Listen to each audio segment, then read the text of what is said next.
सैयदना उमर फारूक। मेरे नबी पाक अलैहिस्सलाम ने फरमाया फरिश्ते 950 साल मेरे उम्र की शान बयान करें तो खत्म नहीं हो सकती। इतना बड़ा शख्स उमर फारूक, इतना बड़ा आदमी। एक दिन ऐलान किया उमर फारूक ने, लोगों मस्जिद में आओ, बात करनी है।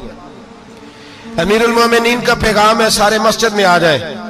खचाखच मस्जिद नबी सहाबा से भर गई। और ऐसा जब ऐलान होता था तो सहाबा दौड़ के आते थे, शायद को जंग है, शायद किसी ने हमला कर दिया है, शायद कोई नई बात है। दौड़े आए लोग, मस्जिद नबी खचाखच भर गई। सैयदना फारूक आजम रदी अल्लाह तआला अन्हु मिंबर पे बैठे। हजरत अब्दुर्रहमान इब्ने औफ रदी अल्लाह तआला अन्हु फरमाते हैं कि सहाबा तजस्सुस के देख रहे हैं कि पता नहीं किसी तरफ से पैगाम नहीं आ गया, कोई काफिर हमला नहीं करने लगा, अल्लाह जाने क्या हुआ है, बड़ी परेशानी है। उमर बैठे, अल्लाह की हम्द की, नबी पाक सल्लल्लाहु अलैहि वसल्लम पर दुरूद पढ़ा और फिर उमर फारूक बोले, फरमाने लगे, मैं जब मक्के में रहता था ना तो कभी घर में कहत आ जाता था, कभी कहत आता था घर में, बकरियों के दूध खुश्क हो जाते थे, गंदम नहीं मिलती थी, पानी नहीं होता था। तो फरमाया मेरी अम्मा मुझे खाला के घर भेज देती थी।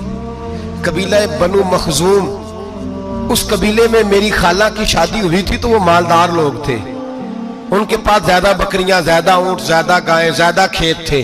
हजरत उमर फारूक फरमाने लगे, मैं उनके घर जाता तो मेरे खालू समझ जाते कि उमर को इसलिए भेजा गया है कि कहत आ गया है। फरमाते हैं वो मुझे सवेरे बकरियां चराने ले जाते, शाम तक मैं उनकी बकरियां चराता।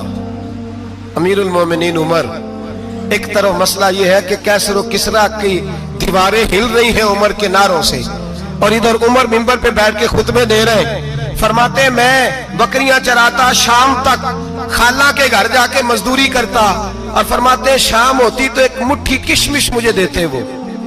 आप फरमाते हैं मैं बड़े कद वाला था, एक मुट्ठी किशमिश मिलती है, कभी एक मुट्ठी खजूरें, मैं शाम को खा के सो जाता।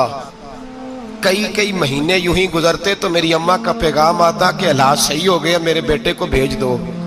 ये बात कही, हजरत उमर रोने लगे और फिर कहने लगे, अब वो वक्त आया है कि लोग मुझे अमीरुल मोमिनीन उमर कह के पुकारते हैं। बस ये दो बातें की।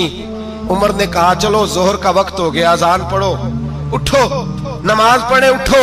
अजान हुई, इकामत हुई, जनाब उमर ने नमाज पढ़ाई, लोग चले गए तो सैयदना अब्दुर्रहमान इब्ने औफ यराना था जनाब उमर से, बाजू पकड़ के कहने लगे, उमर सियाना बंदा यार तू, ये दो बातें सुनाने के लिए इतना मजमा इकट्ठा किया था, ये दो बातें कहने के लिए कि मैं खाला के घर जाके मजदूरी करता था तो एक मुट्ठी किशमिश मिलती थी, एक मुट्ठी खजूरें, ये कहने के लिए कि मैं बकरियां चराया करता था।